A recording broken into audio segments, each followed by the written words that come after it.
I never imagined being told by my parents, who adore my genius sister, that I was no longer needed. Having one child is enough. We don't need a failure like you.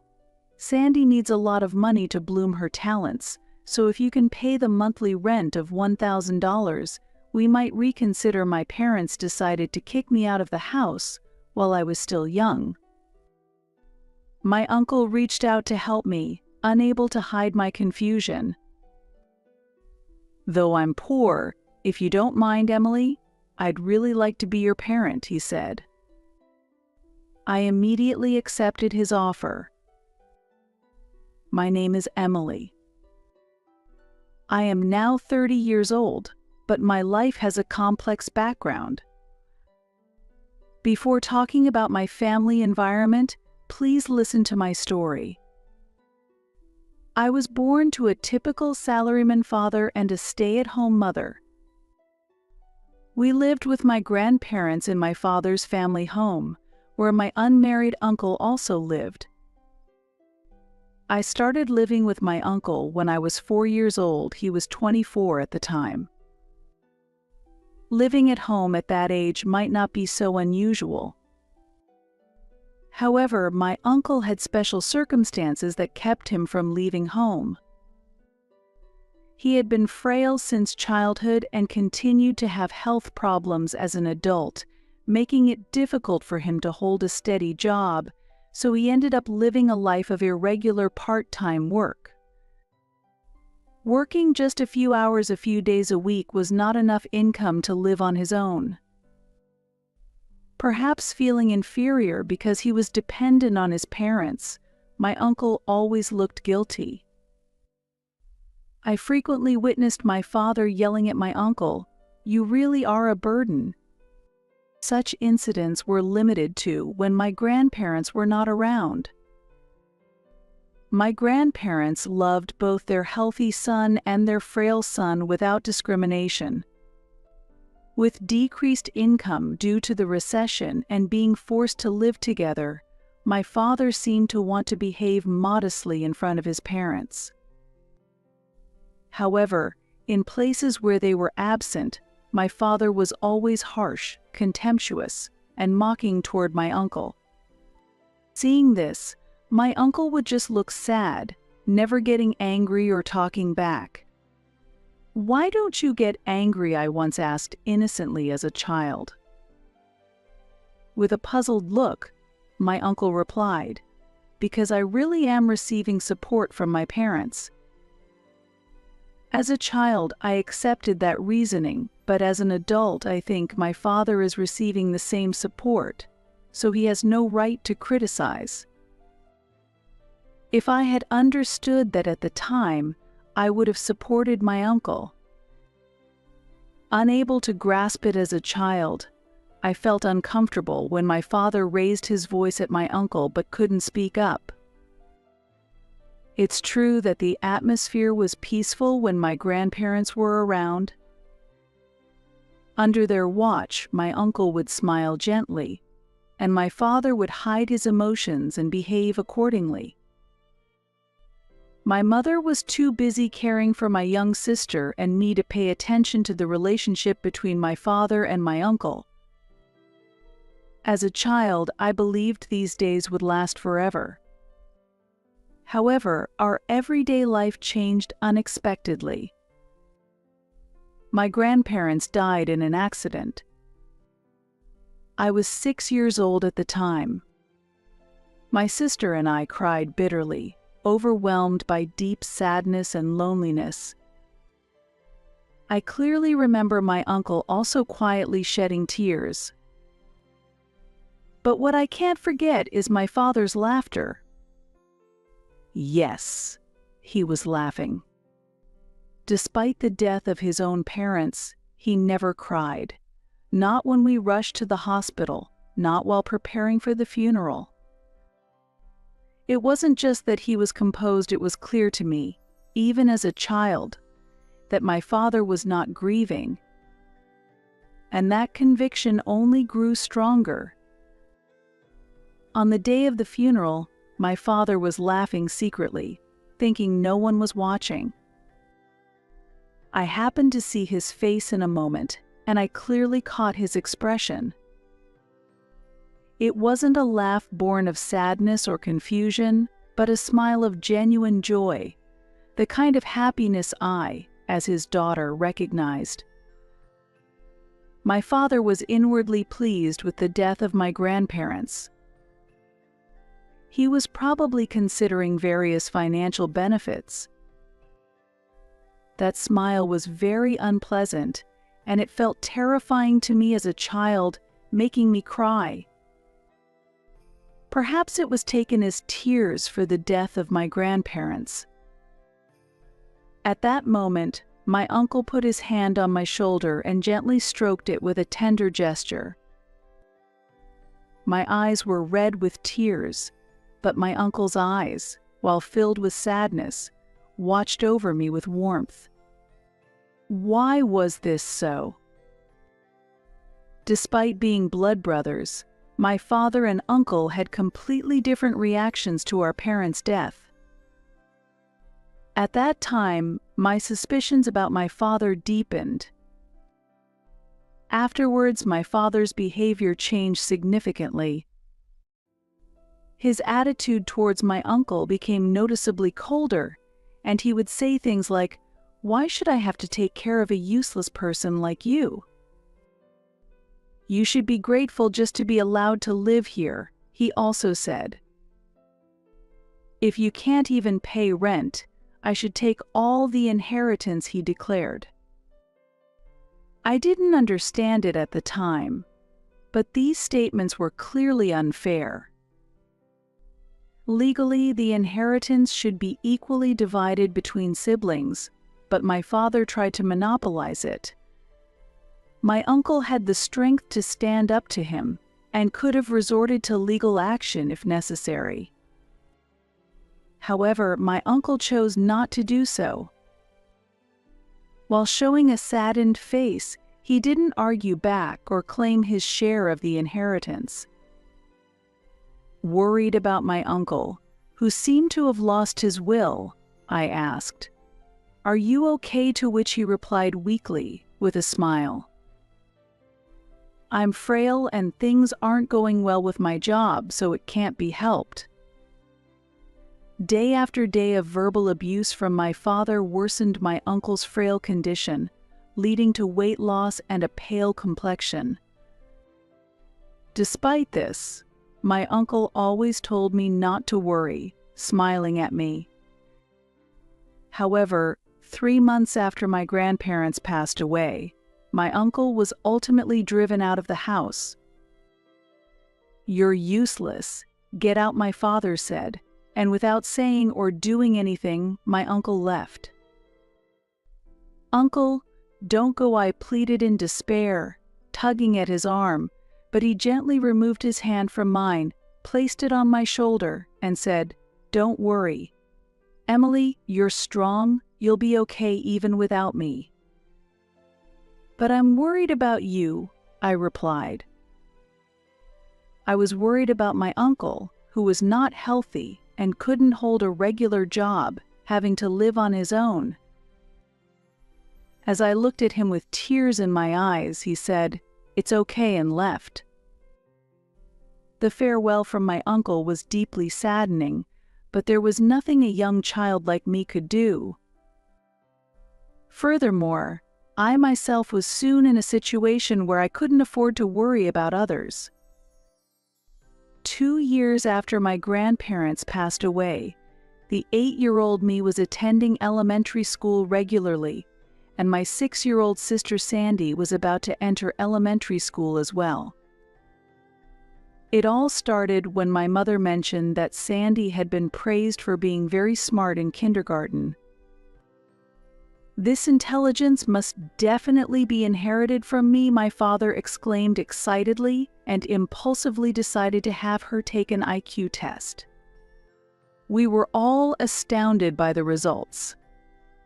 An IQ of 150. This is my DNA. The impressive number IQ 150 was displayed. Although I couldn't fully comprehend what made this so incredible, I understood that my sister was exceptionally gifted. "That's amazing, Sandy." He. "Thank you, big sis." When I casually praised her, she smiled joyfully. Those were truly happy times. But that was as good as it got. The developments that followed were the worst. "All right, let's have her take entrance exams," my father decided. So soon. My mother was surprised, but she was pushed by my father's unfounded confidence that if she's talented, it will be fine, and she got excited too. From then on, my sister began attending tutoring every day. Since my mother accompanied her, household chores were often neglected. As a result, the responsibility was shifted to me. "Since your mother and Sandy are busy, you'll take care of the house," I was commanded. Thus, doing laundry and cleaning became part of my daily routine. After school, I had no time to play. I had to go straight home and finish the chores, or I would be scolded by my parents. Days began to appear where I would skip meals because I hadn't done the chores. "You're a failure, we can't spare time for you," I was scolded. "Why can't you get perfect scores?" was a routine scolding from my father for my grades in the 90s. "Really, can't you be a bit more like your sister?" my mother said. Even if I scored high on tests or came out on top at sports day, my parents neither praised me nor paid attention to me. I was just continually ignored. "Be like your sister, Sandy," was like a mechanical repetition. Moreover, they would add condescending words such as, "It's impossible for you, but Sandy is a genius. You're just incompetent." Sandy indeed had talent, and she made remarkable progress in a short time at tutoring, quickly passing the entrance exams. As a result, my parents became even colder towards me. They spared no expense on Sandy. I couldn't get new clothes and had to make do with ones that had become too small. Sandy could enjoy delicious meals. I got leftovers. Sandy was taken on trips. I had to stay home and watch the house. My parents clearly favored only Sandy. "This child has a promising future. She'll secure our old age," my father boasted. Should we make her a doctor, or perhaps a lawyer? Becoming a politician wouldn't be bad either, my mother pondered. "We're really lucky to have such a talented daughter," my father said proudly. My existence went unnoticed by my parents, and me, crying behind Sandy, continued to be overlooked. Then, when I was 10 years old, my parents made a cold declaration. "One child is enough. We don't need a failure like you. Sandy needs a lot of money to bloom her talents, so if you can pay the monthly rent of $1,000, we might reconsider," they said. What I was bewildered. "We're saying that one child, Sandy, is enough," my father continued. "That's impossible. What am I supposed to do alone?" I said. "Why don't you try contacting your uncle for now? We'll give you some pocket money. Figure it out on your own," they said, handing me a little bit of money, and I was driven out of the house. I cried and banged on the front door, asking to be let back in, but there was no response. The door remained closed. In despair, I headed to the station. Even at the age of 10, I had the necessary knowledge and could take the train. I asked people for directions and finally arrived at the apartment where my uncle lived. When the bell rang, my uncle came out, showing the same kind face as always. He looked surprised but invited me inside, and when I explained the situation, my uncle showed his anger. "What are they doing?" my uncle exclaimed. I wasn't being scolded myself, but I was tormented by guilt for being forced out. Not knowing what to do next, tears welled up in my eyes. At that moment, as I looked down, my uncle gently placed his hand on my head. That hand, memorable for its size and warmth, was full of compassion. "It must have been hard, but don't worry anymore," my uncle said. "But what should I do now? As you see, I'm prone to illness and have little income, so I'm poor," my uncle said with a wry smile as he looked at me. Although we had lived apart for a while, my uncle's expression had grown much stronger than before. Perhaps there had been some change in his feelings due to the distance from my father. Looking directly at me, my uncle said with a smile, "I'm poor, but if you don't mind, Emily, I really want to be your parent. I'd like to become your foster father. I might not be very reliable, though." Before he finished speaking, I had already jumped into my uncle's broad chest. It was similar to my father's, yet entirely different. That chest gave me a great sense of security. "You don't have to worry about anything anymore." Hearing that, I cried with relief, and my uncle gently stroked my back, comforting me. It felt like he was treating me with the deep love of a real parent. After that, I was raised by my uncle. As my uncle was indeed poor and often ill, life with him was not straightforward. However, there were always smiles in our home, and the laughter that I had forgotten while living with my parents returned in abundance with my uncle. It was a poor yet warm household indeed. My uncle continued to give me boundless love. With deep gratitude in my heart, I lived each day to the fullest. Whenever I tried hard, my uncle always praised me. Even if the results weren't great, he valued the effort itself. Encouraged by this, I worked even harder. Gradually, I began to forget about my parents who had never praised me. I grew up healthy under my uncle's care, and before I knew it, 20 years had passed. I am now already 30 years old. And now, there is a familiar face in front of me. Dad, Mom. "It's been a while, Emily. Have you been well?" my father says with a smile, fading from my distant memories. My eyes, directed at my father, who has aged significantly and whose hair has thinned, show undisguised coldness. And for good reason. It's a "what do you want now" kind of situation.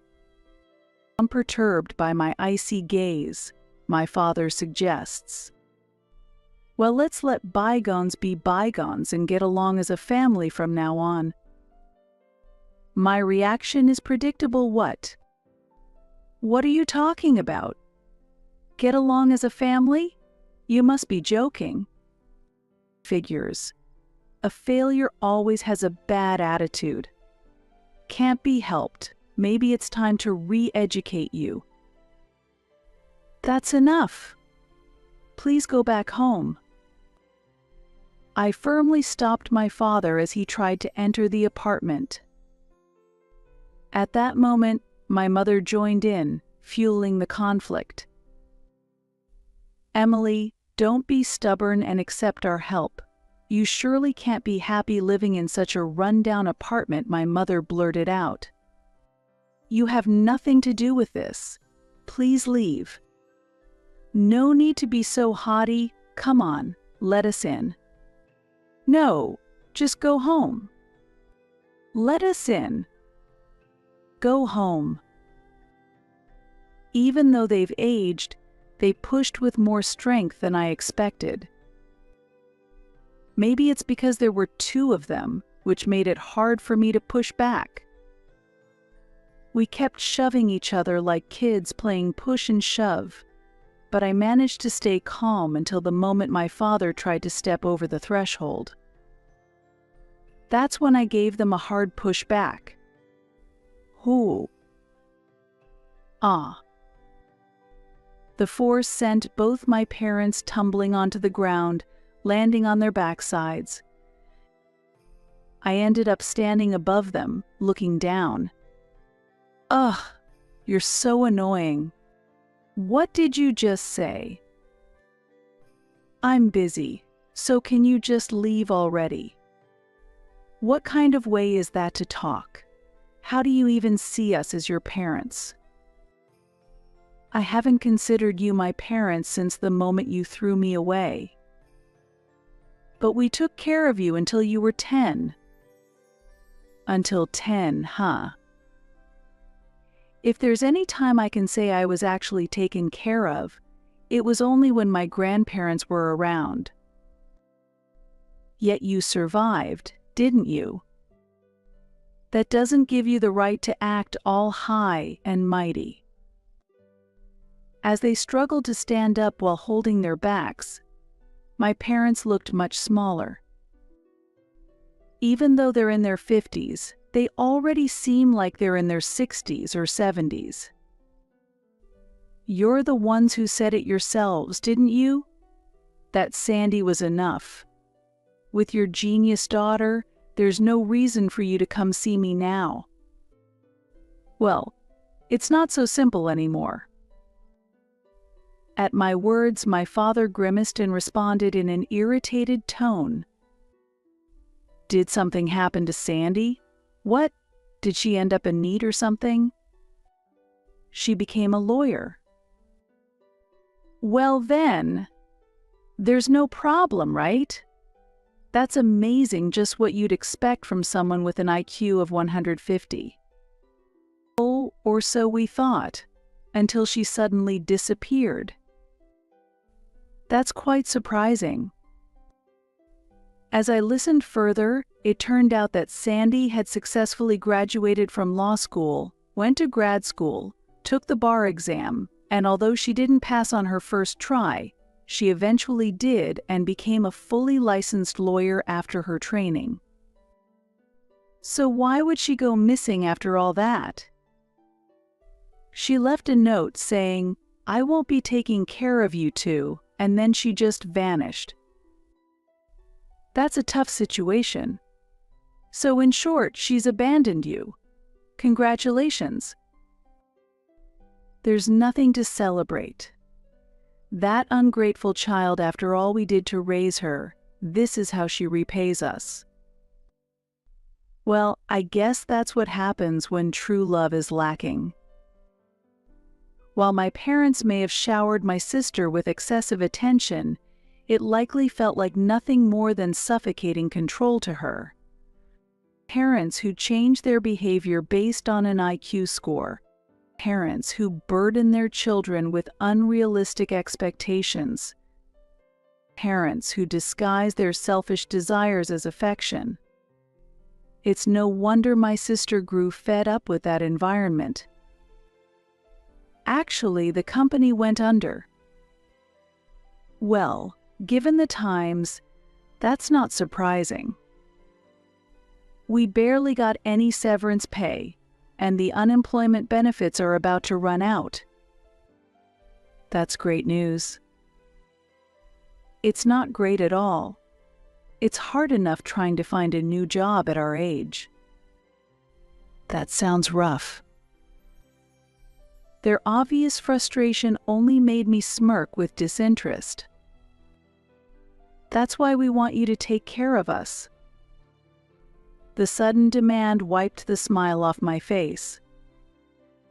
No. What did you say? How can you just abandon your parents like that? The only real parent I have is my uncle, who has taken care of me since I was 10. What? My response left my father speechless. You knew I was living with my uncle when you came to this apartment, didn't you? So why are you acting surprised now? Do you really think of him as your father? My uncle, who gave me genuine love, is my true father. My words, which implied that parents who don't show love aren't parents, left my parents with stunned expressions. Even though he was sick and weak, my uncle still worked hard to support me. I wanted to repay his efforts, so I worked hard too. Wait, does that mean you actually have a proper job? Well, kind of. As I shrugged, my father suddenly grabbed my shoulder tightly. Let go of me. So, you're angry and a bit embarrassed too, aren't you? Please listen to what I'm saying. No need to listen. I understand it all. You were lonely, weren't you? You're sulking because only your sister got all the attention, right? But deep down, you're happy to see your parents, aren't you? Stop creating your own story. Don't worry, from now on, we'll be proper parents and stay by your side.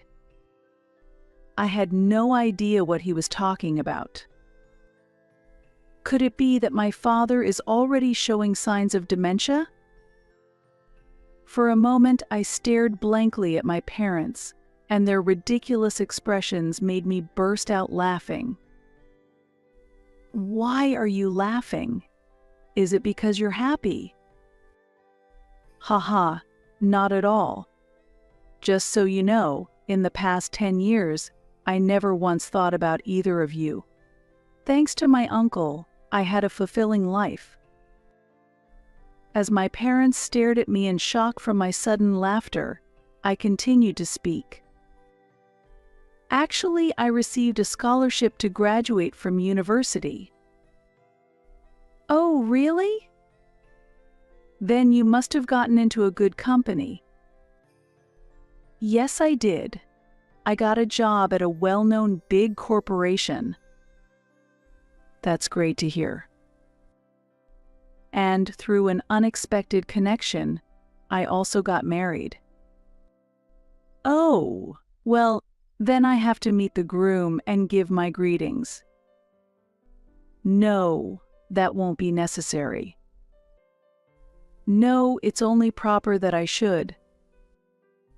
That's impossible. He's currently overseas. Oh, I see. Wait, what? By the way, Uncle is also overseas. What? Your uncle too? I thought you were living here alone. I figured your sickly uncle had already. Don't go assuming my uncle is dead. He got a job assignment abroad, and since it's in a place with a good environment for his health, he went along. Now he's happily spending time playing with my kids. You have kids too. My parents were almost too stunned to process all the surprises I was throwing at them. With their bewilderment on full display, I smiled brightly. At first, Uncle wasn't keen on living together with us, but he eventually agreed. Now we're all living happily as one family. Well, in that case, we could move overseas too. Sure, go ahead. But we won't live together, and I won't be taking care of you. You're free to do what you want with your own money. That's impossible. Are you really going to abandon your parents? You're the ones who abandoned me first. My patience finally snapped at their selfish demands. My parents' faces turned pale.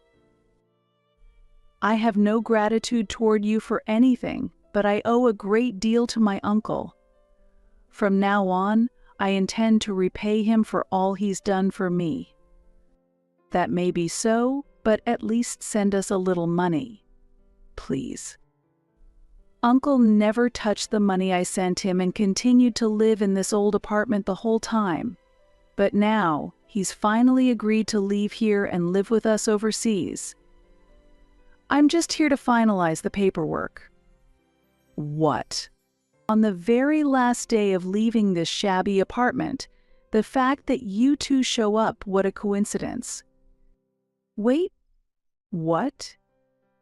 You're leaving. The process is already done. I'm just returning the keys and then I'll head back to our home overseas. What about us? Are you just going to leave your mother and me behind?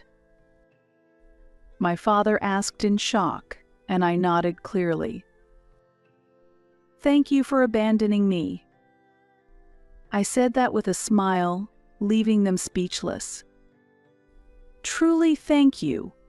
Because of you, I'm happy now. With those words, I walked past them. How does it feel to be abandoned by the daughter you once threw away? I asked one last time, but there was no response. Without waiting for an answer, I left. It felt like this was the final goodbye to my real parents. After that, I returned to my home overseas. Throughout my life with Uncle, I worked hard and persevered. That effort paid off, and I secured a job at a reputable company. Later, I got an opportunity to work abroad, and it was there that I met the man I married. Uncle shed tears of joy as he celebrated our union. Soon we had children, and we invited Uncle to join us, and now we're all happily living together as a family. My husband, our children, and of course Uncle too. And I hope I can meet someone wonderful like you did, Big Sis, said my sister, who stood beside me, smiling as she watched the kids play in the garden. Don't worry, you'll find someone great. You're finally free from our parents' control, I reassured her with a smile. That being said, I really need to get used to this new job, my sister said. Why not try getting a law license in this country, I suggested. I'm not interested in being a lawyer. I've had enough of doing what our parents wanted. I want to take on a job that I truly want to do, she replied. You're right, I agreed. Right after our parents abandoned me, a letter from my sister arrived at my uncle's house. In it, she described how she was suffering under the excessive expectations and pressure from our parents. After discussing it with my uncle, we secretly arranged to meet my sister on her way home from school. We kept in touch without our parents knowing.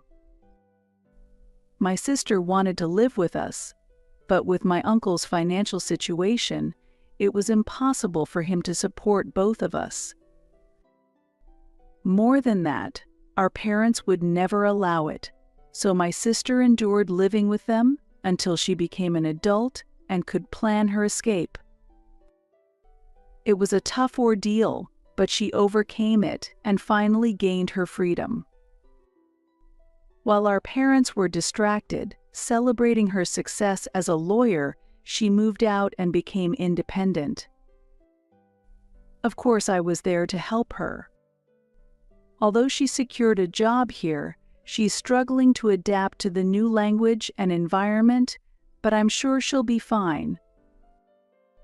There's no one more resilient and hardworking than my sister, who withstood the strict upbringing of our parents, so she'll adapt quickly. On the other hand, although I was worried about Uncle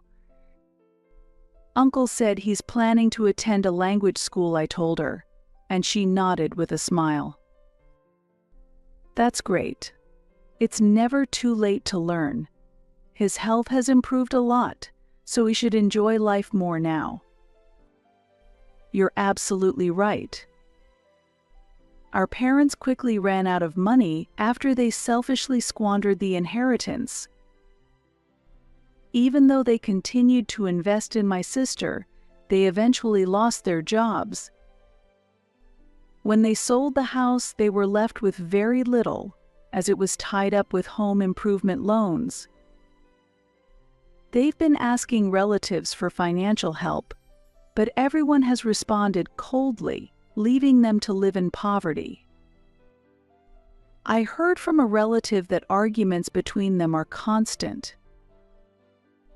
"I believe there should never be favoritism between siblings or unfair treatment of one's children," I said, reflecting on the past. "You're absolutely right." Once again, my sister nodded in agreement with my words. "No matter what happens, I'll always be here to support you, Sandy. You've already done more than enough. Thank you so much, big sis." Seeing how much my sister had grown brought tears to my eyes at that moment. "What do you mean by support?" Suddenly, I felt a gentle hand on my shoulder. It felt slightly smaller than before, but still warm.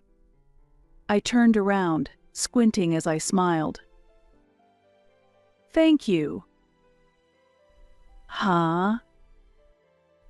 As I turned, I saw my uncle standing there, looking surprised at my words. I smiled warmly and said, "Thank you, Dad. I love you."